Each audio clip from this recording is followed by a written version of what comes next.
Comment allez-vous? Moi ça va très bien. Aujourd'hui on va être très bien maquillée. Aujourd'hui on va essayer de devenir une post-bad. Alors qu'est-ce qu'une post-bad? D'ailleurs j'aimerais bien savoir ce qu'ils disent sur internet.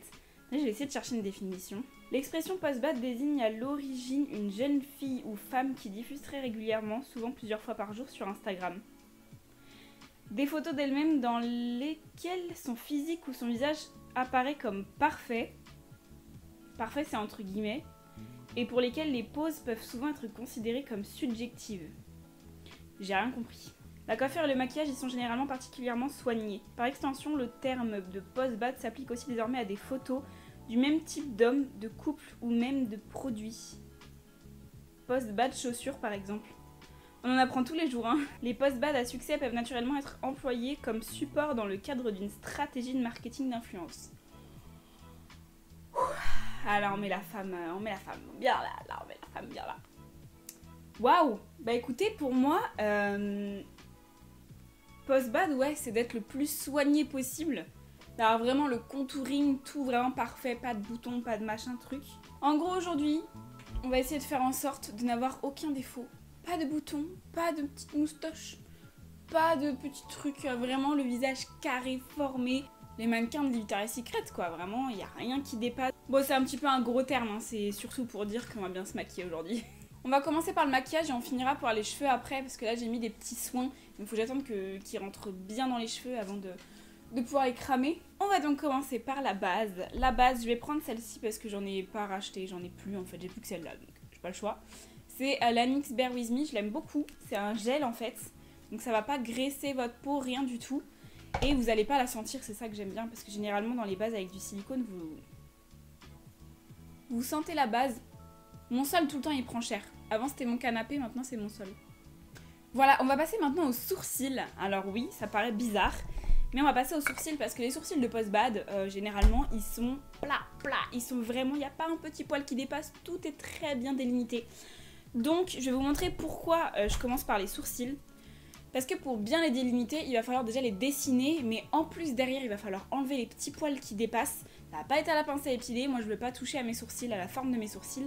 Par contre, on va pouvoir mettre de l'anti-cerne et bien repréciser la forme après. C'est pour ça qu'il faut d'abord que je mette le crayon, ensuite je mets le fond de teint. Oh, j'en ai presque plus... Trahison. Donc ce qu'on va faire, c'est que généralement les post-bad, elles ont pas beaucoup de matière à ce niveau-là, donc ici c'est assez transparent entre guillemets, on voit juste les petits poils, et ici c'est très foncé. C'est généralement ce que j'essaye de faire, mais généralement c'est vrai que je mets plus de produits à ce niveau-là. Donc là on met beaucoup de matière, on revient délicatement vers l'avant du sourcil, en faisant un trait de plus en plus fin. Hop.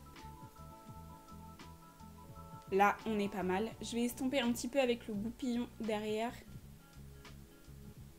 Pour pas qu'il y ait trop de matière et pour flouter à ce niveau-là.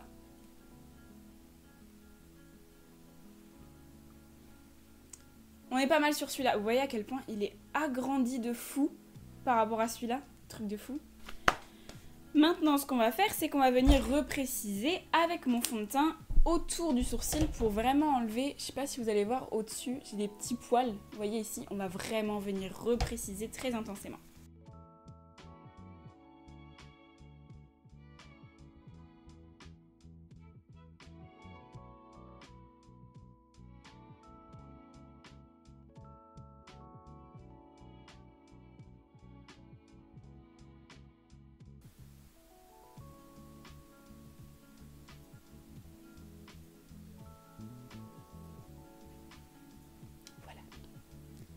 Et pareil, je viens estomper rapidement sur les côtés. Voilà, je sais pas si vous verrez la différence, moi je la vois de fou. C'est vraiment bien précis, c'est vraiment, il n'y a pas de poils qui dépassent. Voilà pour les sourcils, on viendra parfaire après, mettre un petit gel à la fin quand vraiment j'aurai mis de la poudre. Parce que si vous mettez du gel maintenant, la poudre dans tous les cas elle va venir sur vos sourcils, donc ça va faire terne. Voilà, maintenant on va pouvoir appliquer le fond de teint. Donc je prends les mêmes, on va le mettre quand même en couche assez conséquente entre guillemets, parce qu'on veut vraiment un floutage total.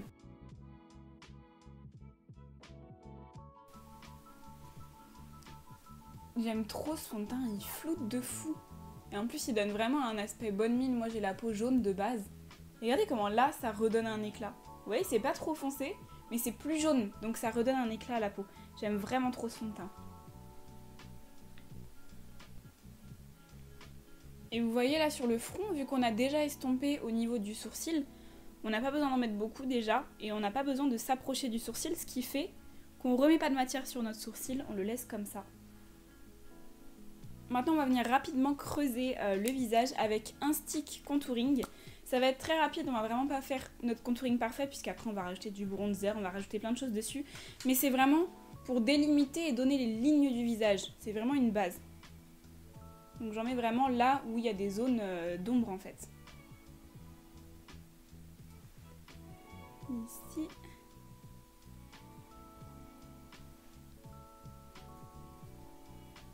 Les sticks Fenty sont vraiment trop bien. Ils s'estompent super bien, ils font pas de traces. J'aime trop. Je vais passer à l'anti-cerne et pour ça, je vais venir mettre mon NYX donc en teinte True Beige, je crois. Ouais, c'est ça. Je vais venir le mettre juste ici.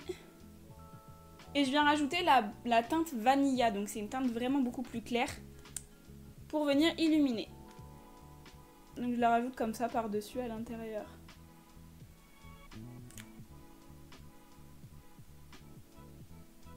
Donc on en met quand même pas mal parce qu'on veut éliminer toute cette zone-là. Toute cette zone-là, vous voyez ici c'est contouring. Et toute la zone qui est ici, on va venir l'illuminer. Ok, là on est vraiment illuminé et vous voyez, c'est vraiment flouté à fond. Il n'y a plus de cerne, il n'y a plus rien. Et je viens poudrer avec ma Banana Light que j'ai mis dans une poudre Kiko qui était vide. Et là je viens avec une houppette. La houppette c'est vraiment mieux que le Beauty Blender je trouve parce qu'on peut vraiment bien presser. Et ça fait bien rentrer la matière dans la peau. Ce qui fait que ça rend vraiment un effet très lisse, très plat. Donc je passe d'abord aux zones où j'ai mis de l'anti-cerne partout. Je presse bien sur les zones. Ici, j'ai toujours des petites ridules qui se font, les rides du sourire. Je presse bien justement pour pas en avoir trop. Là, c'est pareil. Vous voyez. Hop. En attendant, pendant que ça pose, on va passer aux yeux. Alors, pour un make-up post-bad, généralement, ce qu'on voit, c'est soit juste un grand trait de liner avec des gros faux cils, soit on peut voir des choses assez nude, assez marronnées, surtout sur un teint comme le mien, un petit peu... bon là je suis pâle, mais généralement je suis un petit peu mat de peau, avec les cheveux assez foncés, tout ça, les sourcils assez foncés. Donc généralement on va venir appliquer plutôt quelque chose de marron, quelque chose de doré. Je vais venir faire une espèce de fox eyes, donc ça va être vraiment du marron qu'on va appliquer. On va vraiment vouloir agrandir le regard et le mettre encore plus les yeux en amande. Donc on va venir appliquer du marron intensément juste là, en espèce de gros liner. Pour ça, je vais prendre le marron de cette palette-ci juste là. Parce que ce marron-là, il est pas du tout orangé, c'est ça qui est bien. Et avec un pinceau vraiment très précis au début, je vais venir dessiner mon fox eyes. Et c'est là où c'est bien d'avoir mis de la poudre en dessous parce que les chutes, on va pouvoir les enlever beaucoup plus facilement avec de la poudre. Donc je viens le dessiner, donc c'est un espèce de liner comme ça. Hop, là c'est très grossier ce que je fais. Qu'après je vais venir travailler la matière.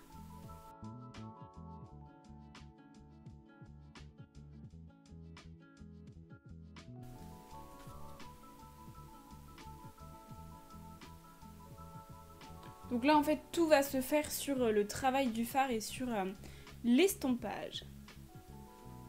Et je vais venir maintenant estomper cette forme avec une couleur qui ressemblerait à ma couleur de peau. Je pense que celle-ci elle peut être pas mal. Avec le même pinceau mais je l'ai lavé sur un mouchoir. Et je viens pour le coup aller là où je n'ai pas été, donc c'est-à-dire, vous voyez, vraiment aux extrémités du marron. Et je vais venir encore plus l'estomper. J'ai ajouté une couleur neutre, ça va vraiment nous permettre de bien estomper le marron pour vraiment pas qu'il y ait de traces. Une fois que tout est bien diffus, vous inquiétez pas, c'est pas terminé. Je vais venir prendre donc le doré. C'est censé être un highlighter, mais vous inquiétez pas, vous pouvez l'utiliser sur la paupière, il n'y a aucun souci. Et je vais venir le mettre délicatement en tapotant d'abord au coin interne de mon œil, comme ça. Et je vais venir le dégrader en faisant la forme de mon œil. Je mets pas de base, rien, parce que justement je veux pas quelque chose de trop opaque. Je veux justement juste des paillettes comme ça, dorées, sur ma paupière. Et donc le principe est le même, en fait ici vous avez vraiment du doré en profondeur. Et plus vous allez vers l'extérieur, moins vous avez du doré. Et là je vais venir tracer un liner marron, donc là vraiment précisément au niveau de la pousse de mes cils.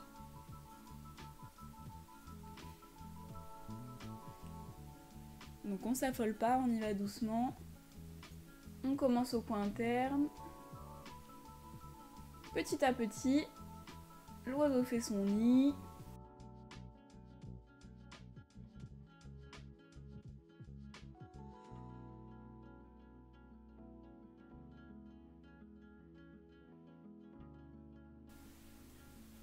Comme ça. Et je viens reproduire le marron juste en dessous.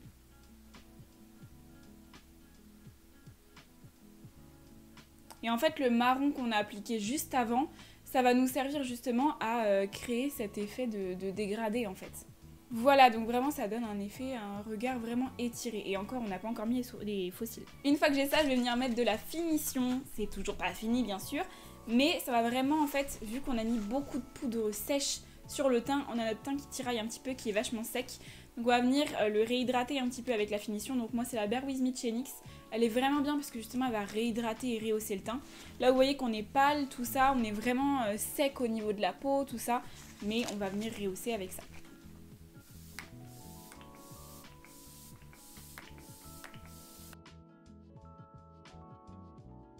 Là on a vraiment l'aspect de la peau tout lisse. C'est vraiment, il n'y a pas de pores, il n'y a rien. C'est vraiment... Mais vous voyez la même chose que moi, à quel point c'est lisse. Et ça, c'est vraiment grâce à la poudre et à la houppette. Donc ça, même avec un Beauty Blender, ça marche bien, mais vraiment la houppette, ça marche encore mieux. Les fibres, elles se déposent tellement mieux. Là, on est vraiment sur quelque chose de vraiment tout lisse et bien droit comme il faut. Je vais reprendre le même pinceau, je vais reprendre le même marron et je vais venir faire une petite bascule foncée pour encore plus étirer l'œil. Il y a un petit air de Cléopâtre là, non? Je vais venir mettre du crayon marron en muqueuse. Je vais venir mettre un petit peu de mascara, donc celui-ci, le Vertige, au-dessus. J'en mets très légèrement, c'est juste pour mettre en dessous le faux cil. Pour colorer mes cils en noir, pour pas qu'ils se voient sous le faux cil, parce que vu qu'il y a de la poudre dedans, ils sont assez ternes. Et j'ai appliqué mes faux cils, donc ce sont les Tulle de chez Kiss, ceux-là, parce qu'ils sont vraiment noirs, ils sont vraiment intenses. Et on va venir intensifier encore plus.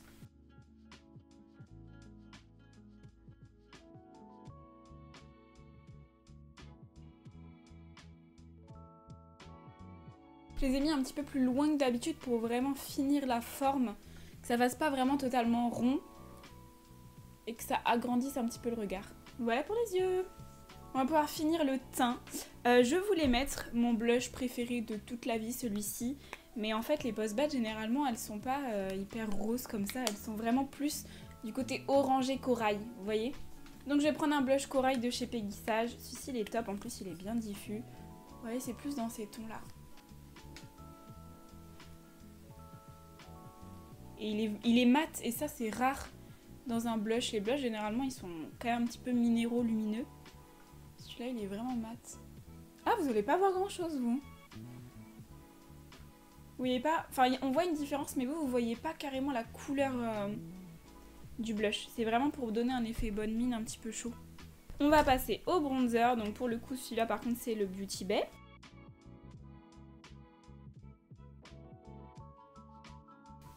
On est pas mal. On va maintenant passer au contouring.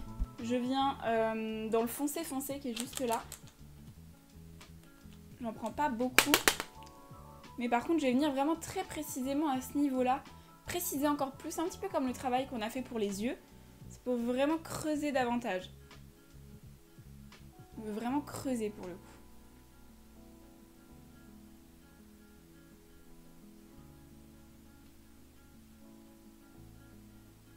Et je remonte légèrement pour donner un aspect, vous voyez, on dirait qu'on a une joue un petit peu plus pulpeuse. Je vais remettre de la fixation pour refondre bien toutes les matières. On passe maintenant à la lighter, donc je prends le Beauty Bay, pareil, c'est mon préf.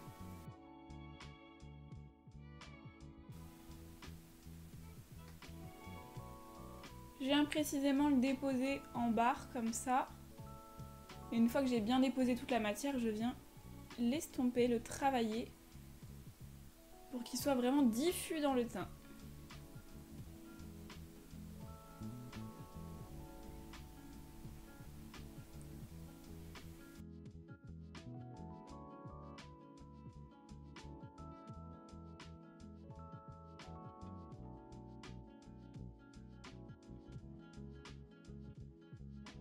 On va pouvoir finir par les lèvres. Ah, attendez, avant, je vais mettre ma fixation pour les sourcils parce que depuis, on a mis de la poudre, tout ça, donc on a des poils qui sont clairs, en fait, éclairés par... qui sont vachement ternes. Donc là, on va vraiment venir les rebrosser, donc on va les renoircir, ça va les refaire sortir. Et on va pouvoir leur donner la forme qu'on veut. Alors, généralement, les post-bad, ici, les poils, ils sont droits. Et après, ça vient délicatement se mettre à l'horizontale. Hop, et bien brosser, pas un poil qui dépasse. Là, vous voyez, les poils, ils sont à la verticale. Et plus on avance, plus ils sont à l'horizontale. Donc là, pareil. Et là, c'est là où j'ai un épi, c'est horrible. Donc c'est très compliqué de les mettre à la verticale. Hop, et on vient à l'horizontale ici. Donc je prends mon crayon Nude Truffle de chez NYX, je le kiffe.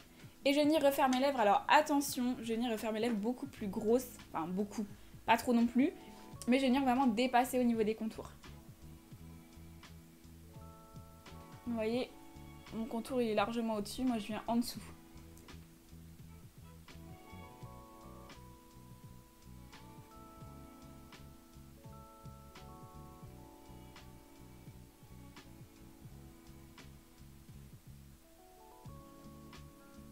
Donc là on n'est pas du tout sur les lèvres, on est sur la peau.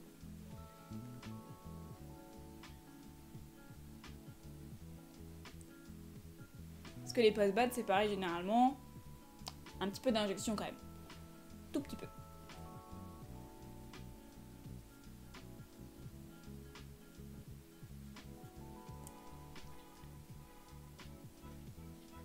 Je vais remplir les côtés. Pourquoi j'ai des traces blanches? C'est un peu dégueu les traces blanches là.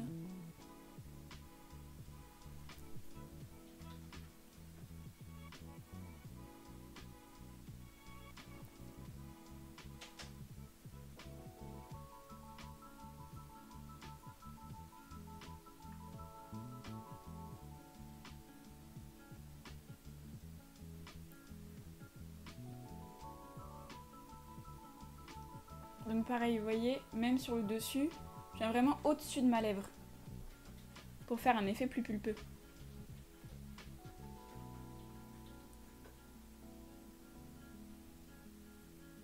Une fois que c'est fait, je vais appliquer un crayon beaucoup plus clair au centre, donc là où on n'a rien mis.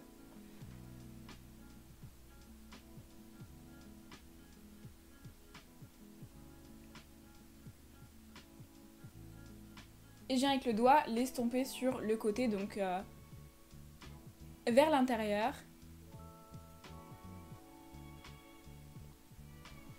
Voilà, ça vient faire un dégradé en fait. Et pour finir, on ajoute le gloss, donc c'est mon base de chez Mon Base, le Mocha, le lip gloss de chez Beauty Bay. Donc là pareil, on est un petit peu sur un marronné, donc on va venir un petit peu réchauffer tout ça.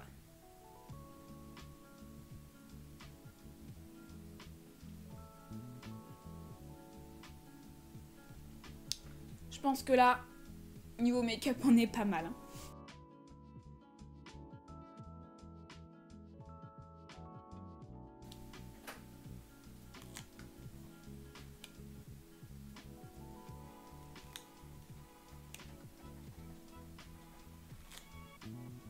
Avec deux petites mèches comme ça là.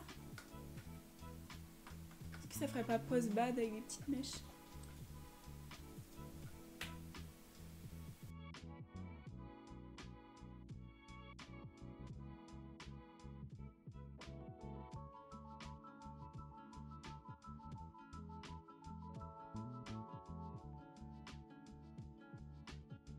C'est bien ou pas? Vous voyez, moi je vois pas trop. J'essaie de regarder par rapport au retour. Ça m'a l'air pas mal, non? Je me lisse les cheveux pour les attacher, ça va pas du tout. Je pense qu'on est pas mal là.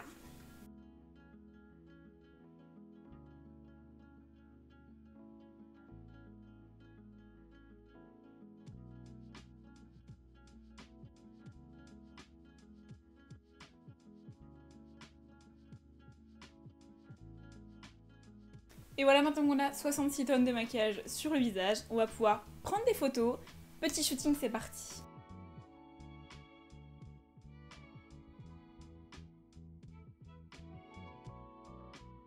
Voilà, j'espère que vous aurez apprécié la vidéo. J'espère que vous aurez aimé aussi le résultat final pour le coup. Moi, je suis vraiment contente. J'espère que vous avez un petit peu compris l'idée de la vidéo. Vraiment, en vrai, c'est vraiment du second degré. C'est juste pour voir les clichés d'Instagram, tout ça. Le fox eyes, les lèvres gonflées, le contouring à fond. Voilà, moi je sais que je kiffe ce rendu. Donc j'espère que vous aimerez aussi. Moi, je vais vous laisser là et je vous retrouve dans une prochaine vidéo.